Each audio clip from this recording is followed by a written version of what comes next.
हुजूर अलैहिस्सलाम ने मजमा सहाबा पे नजर डाली, फरमाया कि बताओ भाई वो कौन सा दरख्त है जिसकी मिसाल मोमिन की तरह है? वो ऐसा दरख्त है जिसके पत्ते ही नहीं झड़ते। हजरत अब्दुल्लाह इब्न उमर रदी अल्लाह तआला अन्हु फरमाते मुझे जवाब आता था कि वो खजूर का दरख्त है। कहता पीछे हटें आप, मैं बताता हूँ आपको इसका जवाब क्या। हजरत अब्दुल्लाह इब्न उमर कहते मुझे पता था कि वो खजूर का दरख्त है, लेकिन मेरे वालिद बैठे थे, अबू बकर सिद्दीक बैठे थे, मौला अली बैठे थे, सहाबा बैठे थे।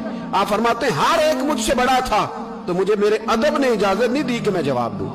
अल्लाह करे मेरी इस बात आपकी समझ में आए। सवाल का जवाब मुझे आता था, लेकिन अदब का तकाजा था कि मैं बड़ों की मौजूदगी में जवाब न दूं। हुजूर ने दोबारा पूछा, सहाबा खामोश रहे तो फरमाया मैं बताऊं?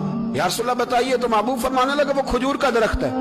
नबी करीम ने हज़रत अब्दुल्लाह इब्न उमर की तरफ मोड़ के देखा, फरमाया मेरे गुलामों वो दरख्त है खजूर का।